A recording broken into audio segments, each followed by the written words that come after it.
बिस्मिल्लाहिर्रहमानिर्रहीम। अस्सलाम वालेकुम टू डियर स्टूडेंट्स।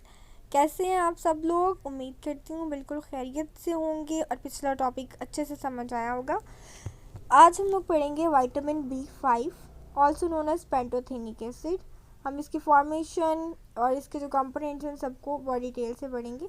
तो first of all it's characteristic, it is actually a pale yellow viscous oil, जो कि इसकी अपीयरेंस है। और ये इसकी हम लोग अगर करेक्टरिस्टिक देखें तो ये एक्सट्रीमली हाइग्रोस्कोपिक है, capable of attracting water from the surrounding. Third point, ये जो है वो हाईली सोलुबल है इन वाटर में।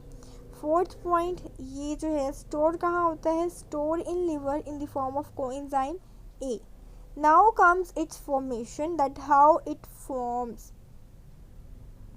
So it is formed from beta alanine and pentoic acid when they joined through peptide linkage.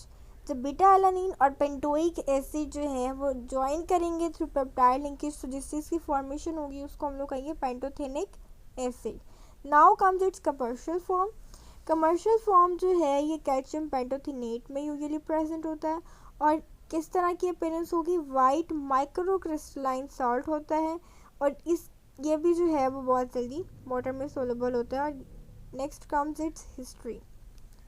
History पे हम लोग अगर बात करें तो R.J. विलियम्स 1939 में उन्होंने इस चीज़ को फाइंड किया था, पेंटोथेनिक एसिड को। क्योंकि जब उसने जो उसका एक्सपेरिमेंट था जिसको उसने 1933 में स्टार्ट किया और 39 में वो ऑलमोस्ट एंड होने वाला था, तो उसने देखा कि जो ईस्ट की वो ग्रोथ करा रहा है, उसकी जो ग्रोथ को कुछ ऐसे फैक्टर्स हैं इस में जो उसको इन्हांस करा रहे हैं। जब उससे उसको सेपरेट किया और इसकी स्टडीज़, उसके करेक्टरिस्टिक्स को स्टडी किया, तो उसने जो है उसको नाम पेंटोथेनिक एसिड दिया, फ्रॉम द ग्रीक वर्ड पेंटोथीन, जिसका मतलब होता है फ्रॉम एवरी साइड। हम आगे इसका फंक्शन पढ़ेंगे और इसकी डाइटरी सोर्सेज पढ़ेंगे, तो you get the know that it is widely spread in foods and its function is also widely spread in our body. यानी कि बहुत सारे फंक्शंस हैं इसकी हमारी बॉडी में होते हैं। नेक्स्ट हम लोग फंक्शन को स्टडी कर लेते हैं। Yes, it is required for the synthesis of coenzyme A. First of all तो ये कोएंजाइम ए की सिंथेसिस और एसाइल कैरियर प्रोटीन की सिंथेसिस में काम करता है। एटलीस्ट जो 80% एंजाइम्स होते हैं उनको रिक्वायर होता है कोएंजाइम ए और ACP for their function. Second point आ जाता है हमारे पास कि कोएंजाइम ए का जो है वो मेटाबॉलिज्म ऑफ कार्ब्स, फैट और प्रोटीन्स में भी रोल होता है। फोर्थ पॉइंट पे देख लेते हैं, it is involve in the synthesis of ATP। And fourth point is it is involve in the synthesis of acetyl कोलाइन। और एसिटाइल कोलाइन एक्चुअली जो है वो एक प्रिकर्सर है हीम का। और हीम को अगर हम लोग देखें तो हीम जो है वो हीमोग्लोबिन का जो है वो पार्ट होती है।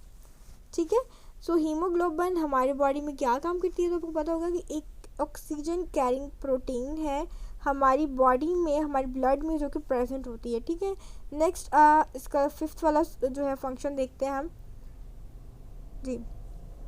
नेक्स्ट है it is involve the metabolism of fats and carb. ये जो है कोएंजाइम ए के थ्रू जो है वो इसमें भी इन्वॉल्व होती है। उसके बाद आ जाता है सिंथेसिस ऑफ स्फिंगोलिपिड्स में, सिंथेसिस ऑफ स्टेरॉइड हार्मोन्स में भी इन्वॉल्व है।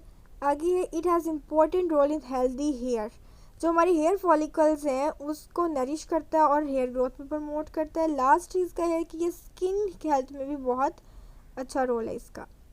स्टेबिलिटी की बात कर लें तो हीट से और एसिडिक मीडियम में तो ये स्टेबल होता है, लेकिन जब अल्कलाइन मीडियम में जाता है तो ये उसमें सेंसिटिव है, उसमें लोस्ट होने का इसका खदशा है। पीएच रेंज को देख लें तो पीएच रेंज है इसकी 4 to 9, यानी कि 4 to 9 में ये स्टेबल होगा। अगर 4 से डाउन जाएगी तो भी ये स्टेबल नहीं होगा, और अगर 9 से अबव जाएगी तो भी स्टेबल नहीं होगा। डाइटरी सोर्सेज जो हैं इसका beef is a good source, chicken is a good source, whole grain cereals, ठीक है, वो भी इसका अच्छा सोर्स है। मिल्क एंड मिल्क प्रोडक्ट्स और also very good source of pantothenic acid. Next आ जाता है eggs, eggs are also good source and vegetables like potatoes, tomatoes and broccoli are its good sources. Next come adequate intake, कि हमको इसका हमें जो है वो इसकी बॉडी में हमें ज़रूरत है, लेकिन कितनी ज़रूरत है? हम लोग अगर देखें तो अडल्ट में जो है वो 5 mg per day, pregnant women को थोड़ा ज़्यादा चाहिए था 6 mg, और जो लैक्टेटिंग वूमेन है उनको 7 mg चाहिए होता है per day. Deficiency diseases, second world जो हुई थी दूसरी जंग अजीम, उसमें इसकी डिजीज़ कम अक्रॉस हुई थी, यानी कि सामना करना पड़ा था कि burning feet was it's symptom. और लेटर ऑन जब इस पर डिस्कवरीज की गई तो पता चला कि जो लोग थे वो विटामिन B5 डेफिशिएंट फूड खा रहे थे, जिसकी वजह से उनके ये डिजीज़ का सामना करना पड़ा था। वॉमिटिंग हो सकती है आपको इसकी कमी की वजह से, मसल फटीग, मसल क्रैम्प्स हो सकते हैं, नोजिया लाइक फीलिंग हो सकती है, दिल ख़राब होने की फीलिंग, न्यूरोलॉजिकल डिसऑर्डर्स हो सकते हैं लाइक इंसोमिया। उसके बाद आ जाता है इंक्रीज इंसुलिन सेंसिटिविटी। इंसुलिन जो है उसकी सेंसिटिविटी भी इंक्रीज हो जाती है, as we know that it bind the glucose with it and उसको जो है वो सेल के अंदर लेके जाती है। इंसुलिन का ये फंक्शन होता है ना, लेकिन इसकी सेंसिटिविटी इंक्रीज हो जाती है, ठीक है। तो this was all about the vitamin B5, its deficiency function. I think I have cover up the whole topic और ये वीडियो आपके लिए बहुत हेल्पफुल रहेगी। Thanks for watching.